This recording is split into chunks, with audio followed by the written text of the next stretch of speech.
పునీత మోనికమ్మ గారి పండుగను మనం ఆగస్టు 27వ తేదీన జరుపుకుంటున్నాము.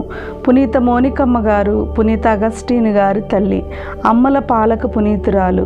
క్రీస్తు శకం 332 మరియు 387 కాలంలో జీవించారు. పునీత మోనికమ్మ గారు ఉత్తర ఆఫ్రికాలోని తగాస్టే పట్టణంలో మంచి క్రైస్తవ కుటుంబంలో 332లో జన్మించారు. ఆమె పెరిగి పెద్ద కాగా 20వ ఏట పెట్రిషియస్ అను ఒక వ్యక్తితో వివాహం జరిగింది. అతడు ఒక అవిశ్వాసి, అవినీతిపరుడు, ముక్కోపి.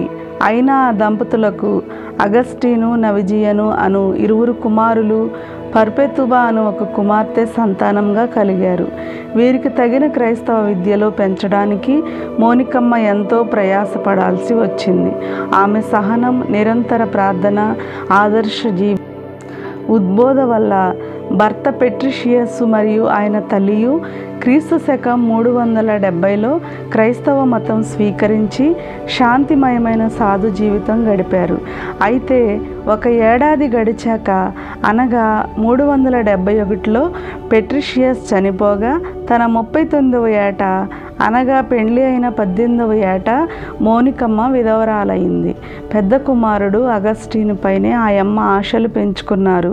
అయితే కర్తాగే పట్టణంలో విద్యను అభ్యసించ వెళ్ళిన అగస్టీను తన 17వ ఏట అపమార్గం పట్టారు. క్రైస్తవం పట్ల సానుకూలత లేక మునిచియాయిజం, దేవుడు సైతాను ఇరువురు నిత్యులు సమానులను మత విధానమును నమ్మారు.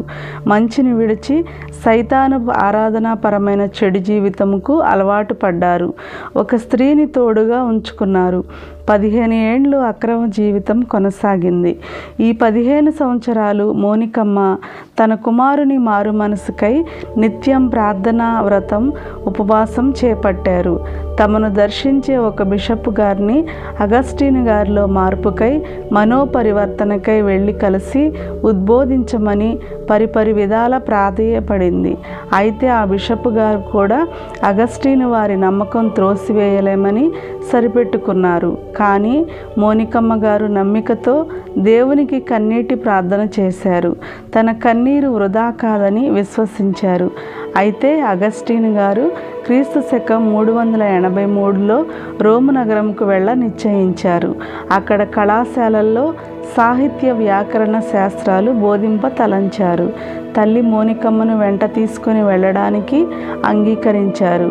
కానీ తాను ఉంచుకున్న స్త్రీని, కుమారుని విడిచిపెట్టి తన తల్లికి కూడా చెప్పకుండా ఒంటరిగా ప్రయాణం కట్టి ఓడనెక్కారు.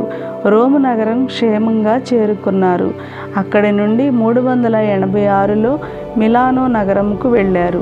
ఇది తెలుసుకున్న తల్లి అగస్టీన్ గారిని కలుసుకోవడానికి ప్రయాణమయ్యారు.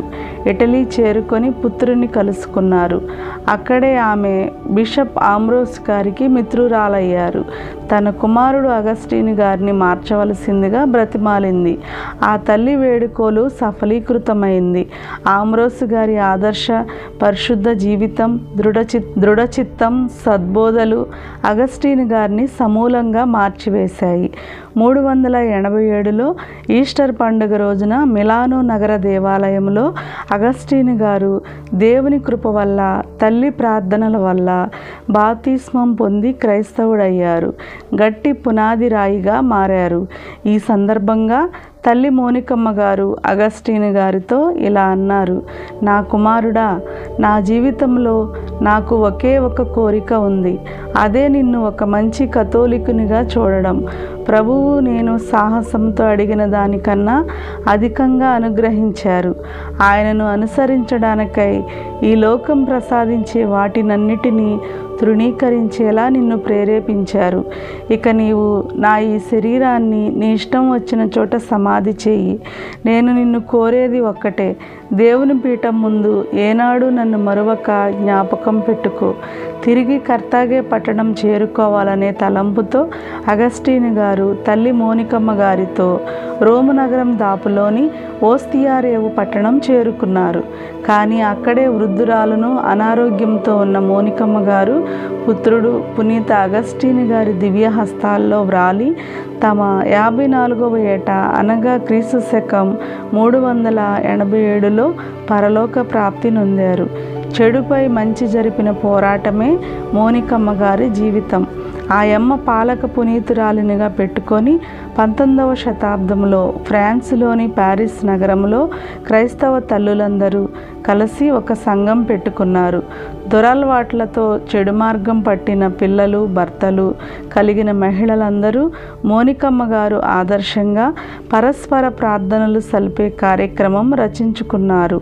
సత్ఫలితాలతో సంతృప్తికర జీవితాలు గడిపినట్లు చెప్పబడుతోంది. మోనిక అనగా ఏకాంతం, ఒంటరి అని అర్థం. పునీత మోనికమ్మ గారా మా కొరకు ప్రార్థించండి.